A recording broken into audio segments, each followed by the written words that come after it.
Hello. I flew in at like 4:30 Atlanta time this morning, so I might be a little bit dizzy. But if Gene heard me say that, it's good that he's not here anymore. He would say that I'm usually this dizzy. So right here. Oh, hey Gene. Proof point. I am that dizzy. So if you personally have a problem with uncertainty or certainty in general, and you have some control issues in your life, you might find this session a little bit uncomfortable. I'm, unlike other, like a good amount of the presentations that talk about people's DevOps journey and all the different technical things that they've done in order to actually speed up their continuous delivery or their continuous deployment or their automation builds and things like that, I'm not really going to talk about that. Instead, I'm going to talk about how to talk about it. That inside large enterprises, there are ways in which that the way that you talk allows change to happen, or the way that you talk sometimes gets in the way of change. So, title of my talk is Gandhi and Patton, and it's the redemption of Wes.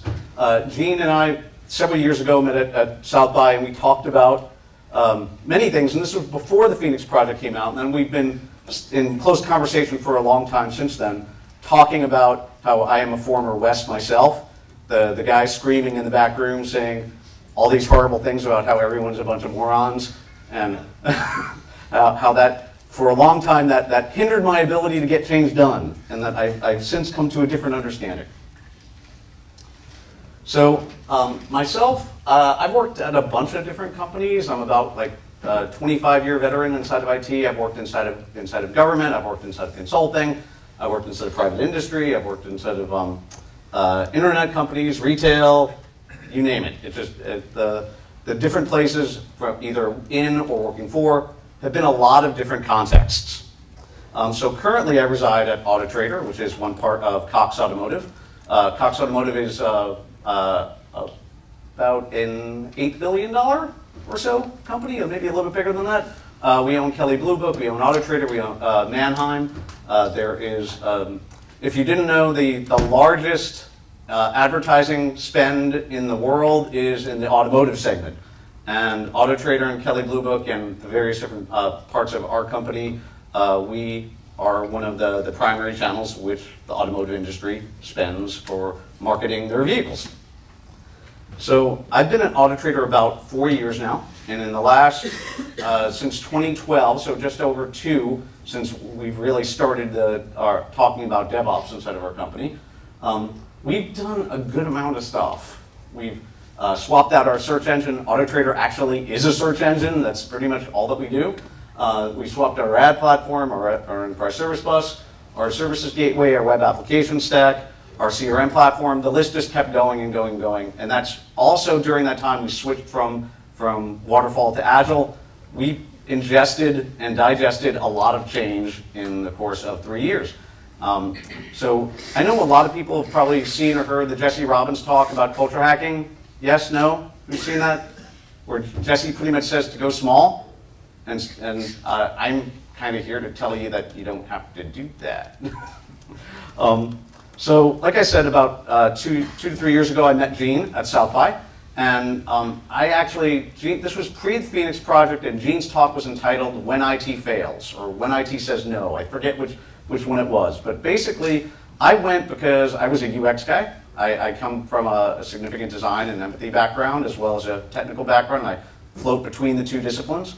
And I thought it was a UX talk about how to deal with IT departments when they crumble and fail.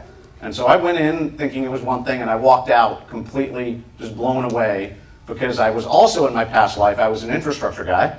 And so hearing Gene talk about the downward spiral, and hearing Gene talk about how things go wrong when you don't pay attention to the holistic craft of being a good IT developer or being a good IT operations staff, that it just immediately hit home to me.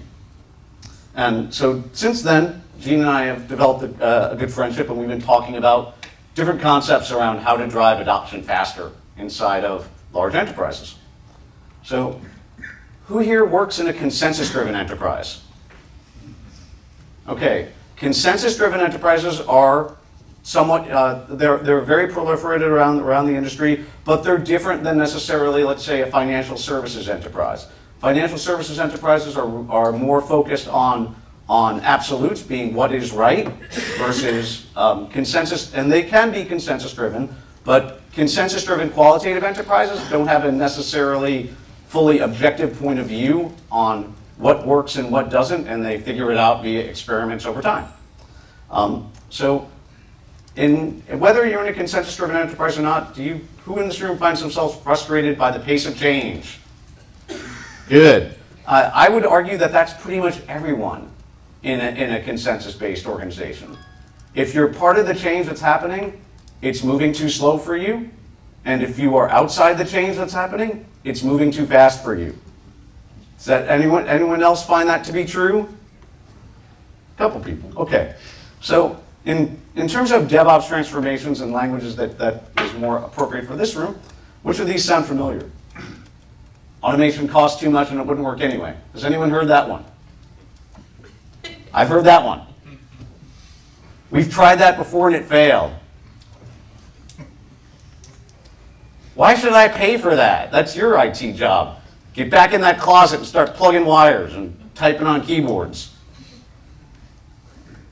We want humans to make those changes. Machines make big mistakes faster. We make too many mistakes now. Why would you want to speed up? So I personally believe that all of these boil down to one basic statement, which is, that sounds like a you problem, not a me problem. I'm busy going and getting revenue, making customers want to buy what we're selling. Go back in your closet and make the product. So when you're faced with this stuff, how do you typically respond? Who's a frustrated person inside this audience who's felt that way and responded? Has anyone kind of ever lost it? Good. I'm here to talk to you guys today. So, have you heard the one about the guy who'd rather have a hole in his organization? Does anyone know this joke? The punchline is, I'd rather have a hole in my organization than an asshole. That was actually said on a keynote at Velocity in New York last year. So hopefully I'm not that horrible. So, who knows this diagram? Where's Wes? On the right? You think with the guy with the gray sweatshirt and the laptop? I think it's this guy. He's kind of got his fingers waving in the air, and he's yelling at someone, telling everyone who's not in the room that they're a bunch of morons. So, if I would refer to some of this dynamic as what's called the jerk paradox. Now, I've had a good amount of conversation with Scott Cook over at Intuit to talk about this idea, that it's very often that the people inside your enterprise who sometimes, if not more often than not, are the most talented and have the most fundamental sense of where the organization should go, often are the biggest jerks and don't have the ability to actually turn their ideas into action that other people can follow and then make real for the rest of the enterprise. And nobody basically wants to listen to them because they're too busy telling everyone what a bunch of morons they are. Does that ring true for other people? Has everyone seen that before? All right, so Harvard Business Review actually talked about this in 2005. And they talk about it in terms of typical 2x2 grid, in terms of likability and competence, where one person is considered to be the competent jerk, who cares more about results to the point where form doesn't matter at all. Results are the only thing that matters. And then on the other corner, there's the lovable fool, somebody who cares so much more about form than results. And the statement from HBR that has pretty much become general wisdom throughout corporate America is that it's better to be the lovable fool than the competent jerk, because at least the lovable fool has a job. So I would argue that this boils down to one statement, is that results are insufficient if a reasonable amount of form is not present. So what this basically means for you is as you're trying to actually attempt to speed up adoption inside your enterprise, you've had to figure out a way to transcend the jerk paradox and move from competent jerk to lovable star and actually become desperately followed rather than mostly avoided. Now, I know this can be easier said than done, but that's actually what I'm here to talk about today, is to how to move right. And I know we're all here to figure out how to shift left, but in the Harvard 2x2 grid, we're going to talk about shifting right. So I don't actually think this is impossible at all if you understand some basic concepts around trust and conversational dynamics. So who here in the room is a bicyclist? Any mountain bikers in the room? All right, so all right, mountain biker in the room. What governs the speed of the bicycle? Skill of the rider. I would say that's one thing, but what's bigger than that? The guy in front. The terrain. Gravity. All right, so if you've ever ridden downhill, you'll know that actually pedaling the pedals has pretty much next to no effect.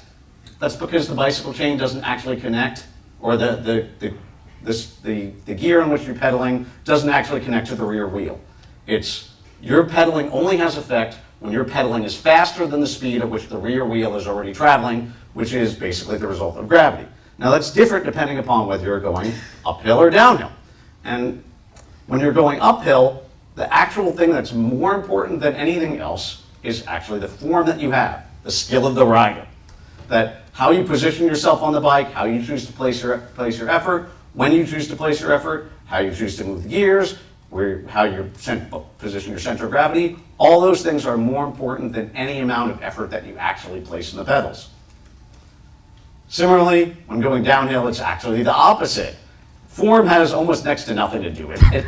It's how committed you are to actually getting to where you're going. Now, I position these two different orientations as leadership contexts, one being Gandhi, the other being Patton. I think everyone knows the Gandhi quote, "Be the change you want to see in the world." The model that we talk about inside of our enterprises, that's gentle pressure relentlessly applied, or persistently applied. Now, I personally, the Patton quote is less known, but I love it.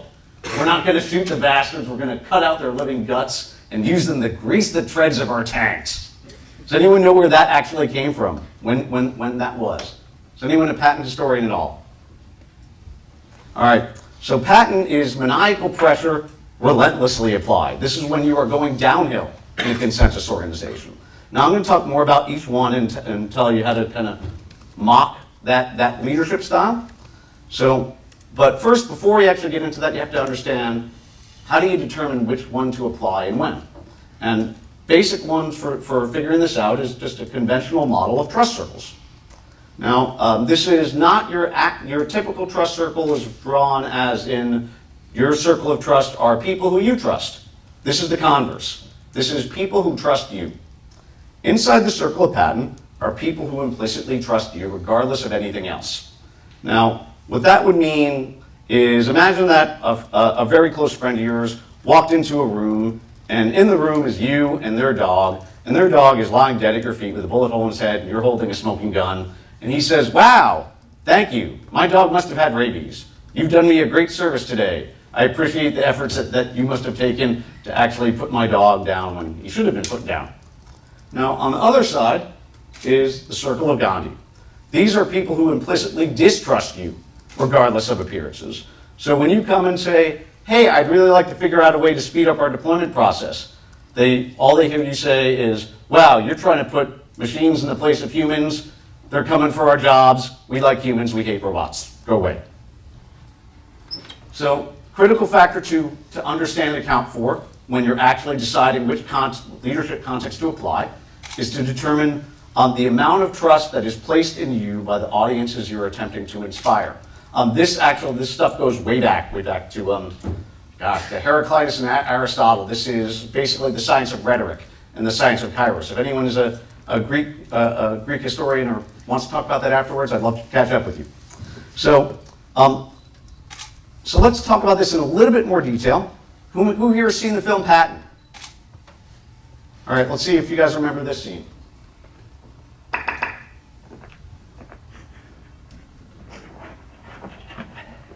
What's the matter with you? I guess I just can't take it, sir.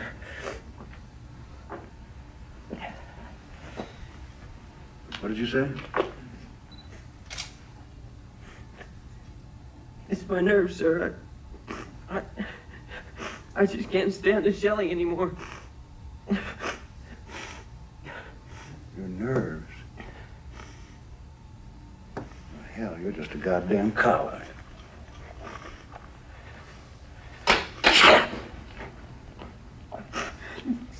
We'll have a yellow bastard sitting here crying in front of these brave men who've been wounded in battle. Shut up! Don't admit this yellow bastard. Nothing wrong with him. We won't have sons of bitches who are afraid to fight, stinking up this place of honor. You're going back to the front, my friend. You may get shot, you may get killed, but you're going up to the fighting.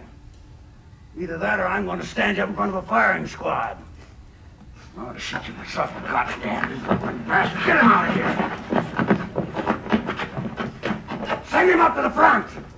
You hear me? You goddamn coward!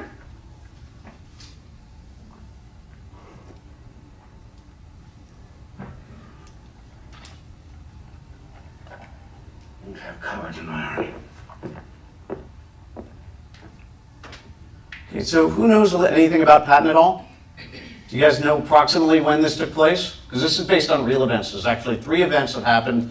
Patton literally slapped 3 different soldiers during his campaign through Sicily up through in order to push the Germans out of Italy. Anyone else know about this stuff? All right, so basically what's going on is that Patton is a guy who is so obsessively driven by one idea that he has to figure out a way to end the war sooner. And that every day that the war keeps going on is thousands and thousands of lives that are going to be sacrificed every day. And the people who are really close to Patton understand this, that that is his only goal, and that anything that he could possibly do to shorten the amount of time before the Germans surrendered, Patton was willing to do, including slap a soldier. Now, any ideas as to does anyone know what happened after this incident broke loose? Patton was removed from command. Patton was removed from command, who was arguably and consensus-wise the most talented officer within the Allied forces, the only one that the Germans were actually afraid of a general, because Patton could do things that were other people considered to be impossible, and he was still removed from command. Now, I would argue that the reason that Patton was removed from command, the real mistake that he made, is that he acted in a manner that others, in absence of knowing who he was and what his prime ethos was, would jump to the wrong conclusion. That instead of seeing a guy who is willing to sacrifice almost anything to end the war sooner and save thousands and thousands of lives, what they saw was a man who had become what he beheld. And that here was a guy who had become very similar to the forces that they were fighting when they were, an inhuman person. Now, I would ask you guys a question, but please don't answer yet, because I'm going to ask it again in a different light in a second. So think about this. Imagine that this same thing had happened, but only in front of Patton's inner circle, basically the people who implicitly trusted Patton. Would it have turned out differently? Would it have leaked out to the press? Would the press have leaked back out to Eisenhower? Would Eisenhower have removed him from command? Would the war have gone on as long as it did? We'll never know, but think about that for a minute. So let's flip to the other side. Who's seen Gandhi? Good. What is it? Sora was sent to tell me I must rake and cover the latrine. That's right. Everyone takes their turn. It is the work of untouchables. In this place, there are no untouchables, and no work is beneath any of us. I'm your wife. All the more reason. As you command. The others may follow you, but you forget. I knew you when you were a boy. It's not me It's the principle. And you will do it with joy or not do it at all. Not at all, then. All right, then, go. You come to me. Go, easy, altogether we don't die. Have you no shame? I'm your wife.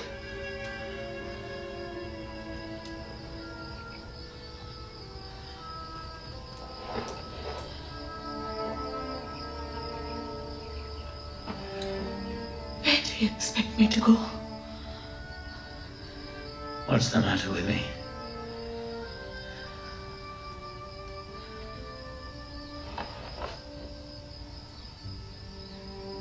You are human. Only human. And it's even harder for those of us who do not even want to be as good as you do.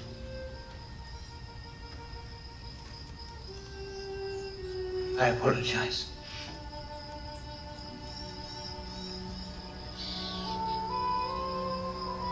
I must get back to that reporter. And I must break and cover the latrine.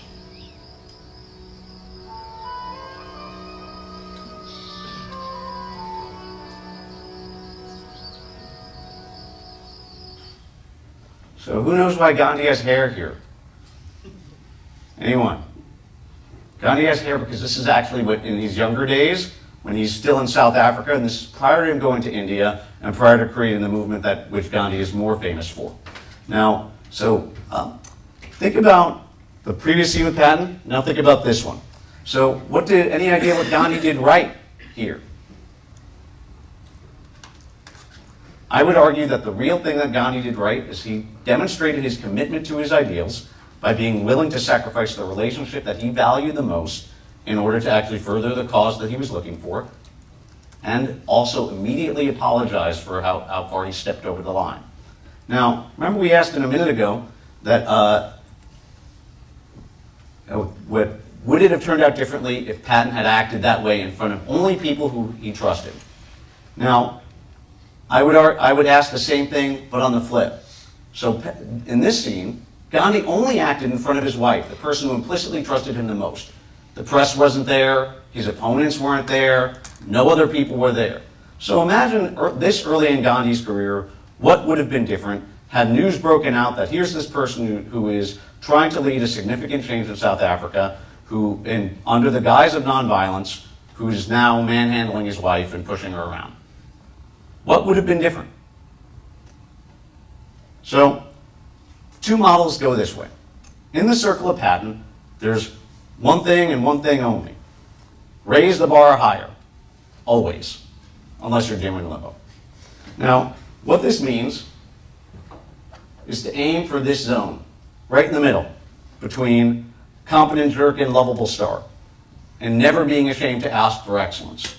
Look, these are people who trust you, who know that what you're going after.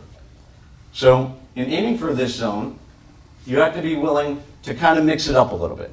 You have to be able to say the hard message in terms of, hey, this really does need to get done. We do need to automate everything, and we will do it. And it should have been done yesterday, so get to it.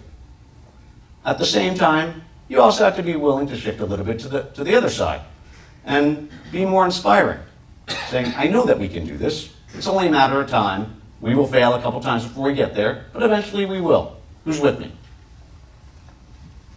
Perfect spot to hit, right in the middle, is just that competitive edge of, hey, I know this is hard, but I thought that's why we're here, because we're a bunch of talented individuals, and I know we can get this done. I didn't think we were in it for easy winnings, that we could just show up every day and just collect a check.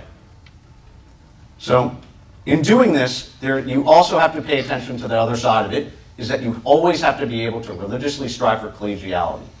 If you don't strive for collegiality, it quickly becomes, the whole model breaks down. Because at that point, it becomes the arguments of the highest paid person in the room and the loudest person in the room. And that if you inside the circle of trust, collegiality has to remain true. Where the best ideas win and titles don't matter about anything. Now, over time, if you practice this model inside the circle of Patton with people who implicitly trust you, and then you're also inside their circle, over time, you become legion. And this is where everybody kind of knows what you're going after, and everybody bands together. And the things that other teams leave behind, because they don't want to focus on the small things that actually make a difference, they say, that's too hard, or we're not interested, but you know, you guys can go ahead and do that. You can feed off of that and grow stronger, because you will win where other people have given up. Now, on the other side, in the circle of Gandhi, there are 4 steps. This one is harder to do. I think people are generally familiar with the axiom, assume good intentions. I would argue that most people kind of interpret it wrong, that it's not necessarily for the benefit of others, it's actually for the benefit of you. So if you break it down in terms of a truth table that geeks can understand, inside of consensus organizations, if the other person who you're interacting with has a positive intent, and you assume positive intent, change goes faster. And everyone says, thanks for leaning into change. Yay, we're all winners. Hooray, good you. On the other side, if you assume good intent and the person on the outside who is trying to possibly oppose your change has actually ill intent, he just doesn't want to change, but you still behave in a manner of true professionalism and always assuming good intent no matter what the circumstance, in a consensus organization, you still get respect and credit for assuming good intentions. Generally, this is what happens is, hey, I know that things can be frustrating, change is hard, thanks for fighting the good fight. Now, on the other side, if you assume bad intentions all right, I'm gonna have to speed up, my time is out. All right, if you assume bad intentions and the person has good intentions, you're castigated. And lastly, if you assume bad intentions and the person actually has bad intentions, you're still viewed as part of the problem, not part of the solution. This happens all the time in consensus-driven organizations, because no one can prove anything. That's just how it is inside large. Unless you have video cameras in every room, this is pretty much how it goes. Now, so in assuming positive intent, after you've done that, and the reason it was step 0 is because it's before you enter the room. When you've now entered the room and you assume good intentions of all your parties that you're working with, now you can actually come from a place of empathy. You can look them in the eye and say, hey, I understand that you want to preserve people's jobs, and I care about that too. I'm going to preserve people's jobs through automation, because I'm going to increase throughput by 3 times, and that makes everyone here have a job, as long as they jump in now. Which is pointing to the higher ground. Being able to actually look your partners in the eye and say that I understand that you have good intentions, and there is a place where we all can meet and do better. After you do that, wait, because it doesn't work every time. Get over it if you think that you don't have to actually try and try and try again. That's exactly what you have to do. Basically, the law is that 7 times you have to repeat a message before it's actually heard. That's management theory that's proven across different industries. Now, over time, what happens? People move from the circle of Gandhi into the circle of Patton. Because over time, they understand and begin to trust your intentions. And they become part of your legion. If you continuously practice the respect of assuming good intentions and converting them to your point of view over time slowly. Now, there are flaws in my model. There are flaws in every model. First one, if you pay too much attention to form rather than results, you'll be branded the lovable fool. And you also have to remember that newly converted people are highly volatile and that they can flip in and out. Now, there is a way to balance against this, is you can't stay static. You have to consistently be willing to shift pattern to pattern to pattern. From aggressive to inspiring to competitive. Other challenge? Man, people are told no all the time. I know that everyone in here who tries to make change happen, you are told no more often than not. I assume that is true of every enterprise, because it's true everywhere. In sales, did you know this stat is real? 80% of leads and sales are converted after the 5th time calling. For both you and your people that you're working with, understanding that yes may be the destination, but no is how you get there. Your job is to go and collect the no's. Go collect them, and then wait, and wait, and wait, and then honestly, when crap breaks down, now you can look at them and say, hey, I remember we talked about that. Is now the time that you're willing to actually do something to make this go away? If not, stop complaining to me. Next challenge, pressing inward too hard can cause unforeseen results. If the people inside your circle see you pressing harder and harder and harder, sometimes they'll crack. And that's not good for anybody. It's not good for you, it's not good for them, it's not good for the company or the change you're trying to achieve, because it can totally undercut your platform in a matter of seconds, just like Patton. Now there is a way to combat this. Aim high, always aim high, continuously do so, and be willing to celebrate small wins, such that last speaker up here talked about it. Recognize that you're better than you were before you started trying, and be willing to go again. And retreat to the corner of the lovable fool. Hey, I know I'm a little bit crazy. I say some crazy things. I try to push us hard because I really enjoy what we do, and I'm a passionate guy. But I'm kind of stupid that way. Now, so a couple things that Gene asked me to talk about personally, why I'm personally here. I'm a redeemed Wes. I was the guy in the corner of the room calling everybody a bunch of morons because I knew a faster and better way to actually do things.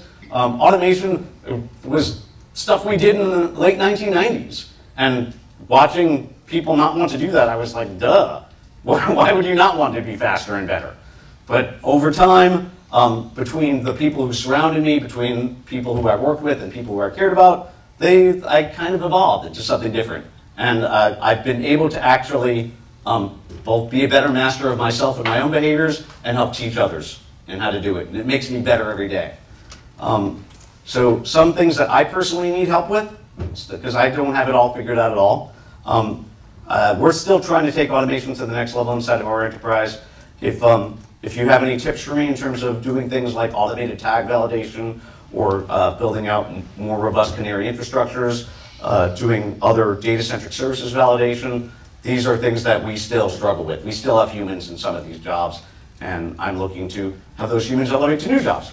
I need to find more and better talent in Atlanta. Autotrader is hiring, and if you guys know of people who are looking for gigs, I'm interested to be introduced to them. Lastly, I care about this stuff I talk about. If you have feedback for me, I'm really interested to hear it. I'm way over time, so questions I'll take outside if anybody has them. Thank you.